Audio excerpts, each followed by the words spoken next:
कि क्या महल नुमा घर है। अब्दुल्ला तुम्हारे घर बहुत खूबसूरत है। अब्दुल्ला तुम्हारे और भी क्या बहन भाई हैं? और तुम्हारे पापा क्या करते हैं और तुम किस क्लास में पढ़ते हो? अब्दुल्ला सच में आपकी दोस्ती हमारे लिए बहुत उम्दा है। अब हम तीनों दोस्त खेला करेंगे और आपके खिलौनों के साथ भी। आपका ग्राउंड भी बहुत अच्छा है। मैं तो सोच रही हूँ कि हम यहाँ पर ही खेल लिया करें। तो तलाम तुम तो चुप करो, मैं जान हूँ तुम्हारी खुशी के इजहार को। मुझे पता है जब भी तुम कोई अच्छी चीज देखते हो तो बहुत ज्यादा खुश होते हो। अब तो ये हमारा दोस्त भी है तो तुम्हारी खुशी और भी तो बाला हो गई है। तो चले हम अब अपने दोस्त के खिलौनों को देखते हैं। ज़ैनब मैं अकेला ही भाई हूँ और मेरे पापा स्कूल टीचर हैं। पास ही में स्कूल है, उधर वो जाते हैं। और भी हमारे बहुत ज़्यादा बिजनेस हैं और मैं 6th स्टैंडर्ड में हूँ। हाँ क्यों नहीं, आप हमारे घर आया करना, हम खेला करेंगे। आज से मेरे खिलौने भी आप ही के हैं और हम तीनों दोस्त बहुत इंजॉय करेंगे।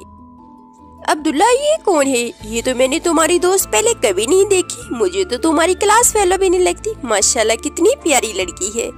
अब्दुल्ला क्या मुझे इसके साथ इंट्रोड्यूस नहीं करवाओगे?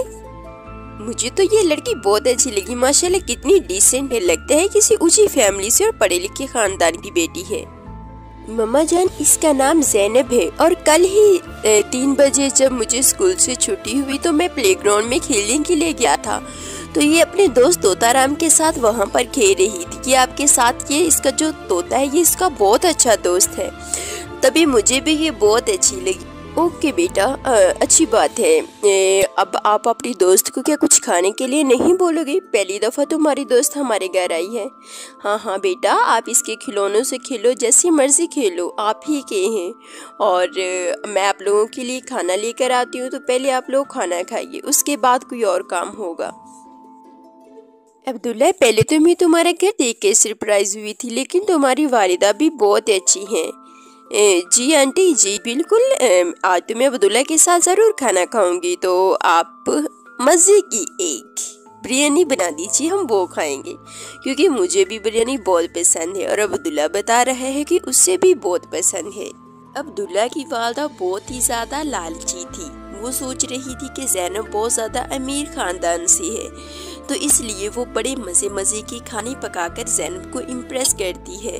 लेकिन ज़ैनब अभी उसकी चाल से ना वाकिफ़ थी। वो सोच रही थी कि इसकी वालिदा बहुत ही ज़्यादा अच्छी है और वो आंटी आंटी कहकर उसकी तारीफ़ें कर रही थी, लेकिन बाद में कुछ और ही हुआ। Thank you so much aunty, ये खाना तो आपने बहुत ही ज़्यादा लजीजा बनाया है। बेटी तुमने बताया नहीं कि तुम्हारे वालिद क्या करते हैं और तुम्हारा घर कहाँ पर है और तुम्हारे क्या और भी कोई बहन भाई हैं? और अब्दुल्ला कैसे आपका दोस्त बन गया? अब्दुल्ला की मामा ज़ैनब से सब कुछ पूछती है ताकि जान सके कि उसका शक ठीक है या नहीं। आंटी हम ज़्यादा अमीर नहीं हैं। मेरे पापा एक फार्मर हैं और हमारे 1 एकड़ ज़मीन है जहाँ पर वो काम करते हैं और मेरी मामा भी उनके साथ काम करती है। लेकिन मैं स्कूल जाती हूँ, तो मैं प्लेग्राउंड में खेल रही थी, तभी अब्दुल्ला मुझसे मिला और इसने मुझसे दोस्ती कर ली। नहीं आंटी, मैं एक ही बहन हूँ और मेरे पापा मुझे इसलिए पढ़ाना चाह रहे क्योंकि उनके एक भाई थे। अच्छा बेटी, अब शाम हो चुकी है। मैं सोच रही थी तो तुम्हें जाना चाहिए क्योंकि रास्ता खतरनाक है, तो रास्ते में तुम्हें कहीं कोई जानवर वगैरह ना उठा कर ले जाए, तो आपको जाना चाहिए। आप भी कभी अब्दुल्ला से खेल लीजिएगा। अब्दुल्ला अब ना ज़्यादातर बिज़ी रहता है तो खेल के लिए उसके पास टाइम नहीं होता, तो आप भी थोड़ा परहेज़ कीजिएगा क्योंकि वो स्टडी करता है तो उसकी स्टडी डिस्टर्ब ना हो। अब्दुल्ला की माँ लालची होती है क्योंकि उसे मालूम हो चुका था कि ये रजीव की बेटी है जो कि कलजीव का भाई है और वो तो नखट्टू गरीब है। मेरा बेटा उसकी लड़की के साथ खेले और उसके तेवर बदल जाते हैं और वो बुरी तरह से ज़ैनब के साथ बिहेव करने लग जाती है। मामा आपने ज़ैनब को ये क्यों बोल दिया कि अब्दुल्ला बहुत ज़्यादा बिजी होता है और वो तुम्हारे साथ खेल नहीं सकेगा? मामा मुझे आपकी ये बात बिल्कुल भी पसंद नहीं आई। मैं ज़ैनब के साथ खेलने के लिए जाया करूँगा। तुम बिल्कुल भी इस लड़की के साथ नहीं खेलोगे, ये मेरा हुक्म है और मैं नहीं चाहती कि तुम्हारी मैं शादी किसी गरीब लड़की के साथ कर दूं और तुम अभी से गरीब लड़कियों के साथ दोस्ती पालना शुरू कर दी है। तुम मेरे सपने को चूर चूर कर देना चाहती हो। मैं तुम्हारे लिए कोई राजकुमारी लाना चाहती हूँ और तुम हो के एक गरीब की पुजारी में चले गए हो। आइंदा अगर तुम्हें मैंने खेलते हुए देख लिया तो तुम्हारा बुरा हाल कर दूंगी। तोतालाम, में इतने दिन हो गए, अब्दुल्ला हमसे मिलने क्यों नहीं आ रहा? तोतालाम, मुझे तो इससे बात करने की आदत हो गई है। अब्दुल्ला बहुत अच्छा लड़का था, लेकिन तोतालाम मुझे एक बात समझ नहीं आई कि अब्दुल्ला की मामा पहले तो हमसे बहुत अच्छे से बिहेव कर रही थी, लेकिन जैसे ही मैंने उनको बताया कि हम इतने ज़्यादा अमीर नहीं हैं, हमारी 1 एकड़ ज़मीन है, तो वैसे ही उनके तेवर बदल गए और वो हमसे बुरी तरह से बिहेव करने लगी। हालांकि उन्होंने पहले कह भी दिया था कि वो अब्दुल्ला को हमारे साथ खेलने दिया करेंगी। अब तो मुझे तो कुछ समझ नहीं आ रहा। हाँ गुड़िया, मैंने भी नोट किया है कि अब्दुल्ला की मामा पहले तो हमें बहुत ज़्यादा हमारी मेहमान नवाजी कर रही थी, लेकिन जैसे ही उसे असलियत का पता चला तो उसके तेवर बदल गए। गुड़िया, अगर तुम बुरा ना मानो, मैंने एक बात नोट की है। ये औरत तो मुझे बहुत लालची लगी है। इसने सोचा था कि आपकी खूबसूरती को देख कर के ये बहुत ज़्यादा अमीर होंगे, तो मेरा बेटा अमीर लोगों के साथ खेलेगा तो उस पर अच्छा इम्पैक्ट पड़ेगा। लेकिन जैसे इसको असलियत का पता चला तो वो औरत अपने तेवर चेंज कर लेती है। तो गुड़िया, आपको ज़्यादा परेशान नहीं होना चाहिए। ऐसे लालची लोगों से दूर रहना ही बेहतर है। तभी वो बातें कर रहे होते हैं तो उनके पास एक शक्ति परिणाम होती है। एक एंजल आता है जो कि उनकी सभी बातों को नोट कर रहा होता है और गुड़िया से बोलता है, ज़ैनब, तुम बहुत अच्छी लड़की हो, तुम दिल की मुखलिस हो। लेकिन अब्दुल्ला अच्छा लड़का था, लेकिन उसकी वालिदा बहुत लालची है। और तुम तो ये भी नहीं जानती कि अब्दुल्ला तुम्हारे चाचा का ही बेटा है। ये तुम्हारे चाचा कलजीव का बेटा है और इस लालची औरत की वजह से ये तुम लोगों से अलग हो गए थे कि तुम लोग गरीब हो और ये लोग अमीर हैं। लेकिन बेटी, तुम परेशान मत हो, क्योंकि जब खुदा किसी के हालात बदलता है तो एक पल लगता है। तो इंशाल्लाह आप लोगों को भी ऐसा एक खुदा मौजा करेगा कि सब ठीक हो जाएगा। तरह वो एंजल उनको बताता है कि आप एक गुफा में चले जाएं, वहाँ पर आप लोगों को एक परी मिलेगी और एक गाय। वो गाय आप लोग जैसे उसको बोलोगे कि गाय हमें ये चीज़ चाहिए, तो वो चीज़ आपको निकाल कर दे देगी। तो जब वो सांस लेती है तो सोने की कोइन गिरते हैं, तो आप उस परी से उस गाय को ले आओ। वैसे ही वो शक्ति गायब हो जाती है। ज़ैनब, मैं तुम्हारे यहाँ आने की वजह जान चुकी हूँ। तुम्हें एंजल ने भेजा है और हमें भी वो अलर्ट कर चुके हैं, और ये आपकी गाय तैयार है जो आपके लिए है। लेकिन बेटी, ध्यान रहे कि कभी भी इस गाय पर कोई भी असर बुरा ना पड़े, क्योंकि ये एक पाकीज़ा गाय है और ये आप लोगों की हिफाजत करेगी और इससे आपकी गरीबी दूर हो जाएगी। तो गाय, आज से तुम ज़ैनब की गाय हो और ज़ैनब की दोस्त बनकर रहना। परिजाद, सबसे पहले तो मैं आप लोगों की बहुत शुक्रगुजार हूँ कि आप लोगों ने मेरी हेल्प की। हाँ परिजाद, मैं इस गाय को अपनी जान से बढ़कर महफूज रखूँगी और मेरे मामा पापा भी इसकी बहुत ज़्यादा खिदमत करेंगे, क्योंकि इसने तो हमें बहुत ज़्यादा अमीर बना देना है, और ताकि दूसरे लोग हमें भी रिस्पेक्ट करें और लालची लोगों के भी मुँह बंद हो जाए। तो मैं इसको बहुत ज़्यादा ख्याल से रखूँगी। इस तरह ज़ैनब परिसार का शुक्रिया अदा करती है और अपनी गाय से अपने प्यार का इजहार करती है, और वो भी कहती है कि वो बहुत ज़्यादा अच्छे दोस्त बनकर रहेंगे और ज़ैनब हमेशा उसका ख्याल रखेगी। तो गाय भी ज़ैनब के साथ उसके घर की तरफ रवाना हो जाती है। आज ज़ैनब बहुत खुश थी कि वो भी दूसरे लोगों की तरह बहुत ज़्यादा अमीर हो जाएगी और उसके पास भी एक बहुत अच्छा घर होगा।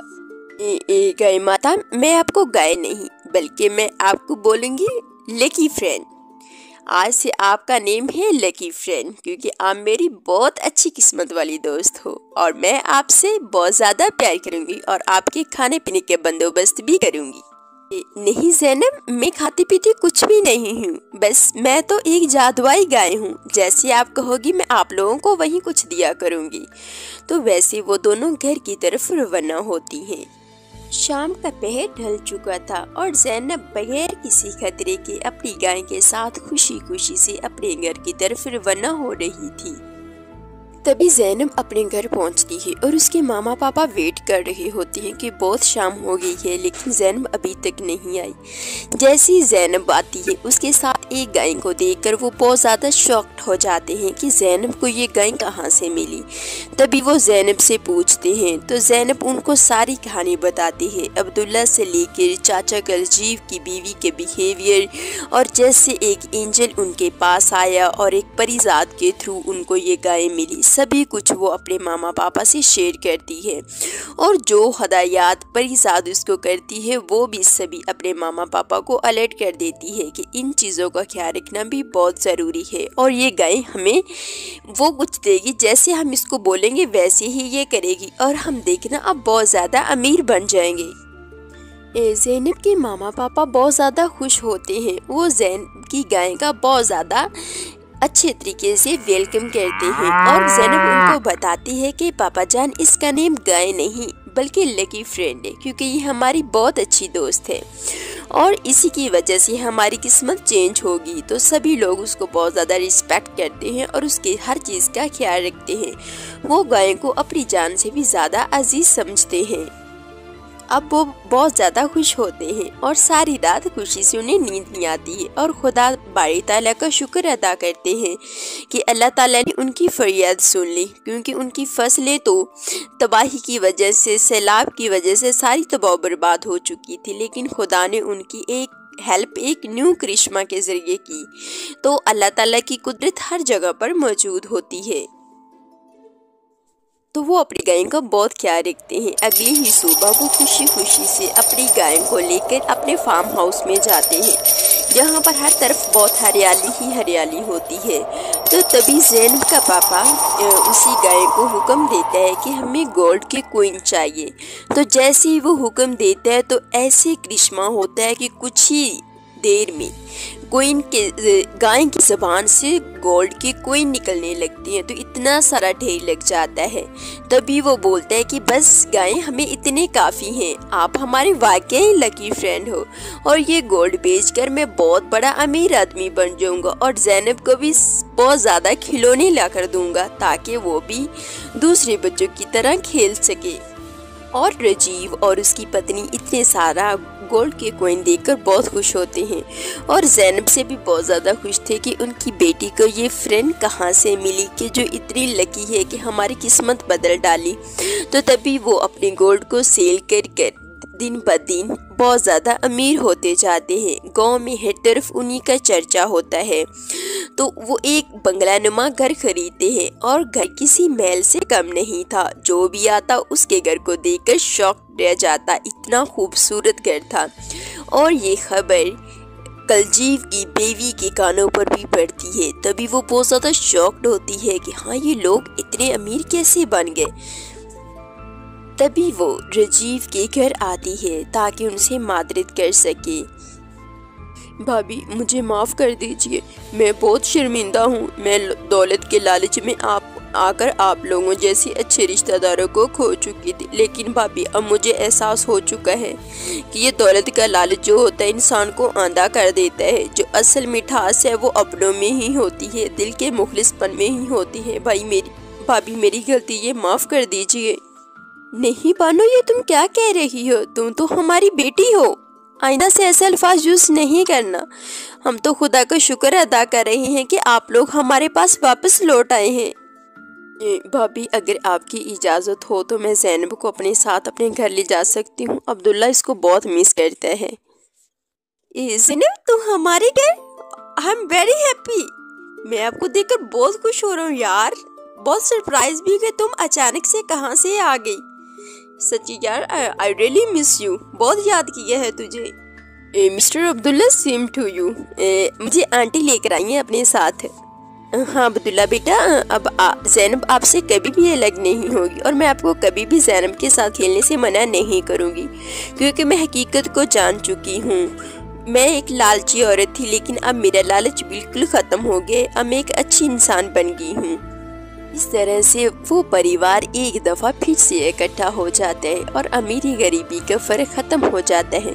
तो दोस्तों, आज की कहानी आपको कैसी लगी? इसका मोरल यही है कि इंसान को कभी भी गरूर नहीं करना चाहिए, क्योंकि खुदा की कुदरत बहुत बेनियाज है। कब किस मोड़ पर किसी इंसान को कैसे नवाजे कुछ पता ही नहीं चलता। और दौलत ये तो आने जाने वाली चीज है। इंसान को हमेशा मुखलिस रहना चाहिए।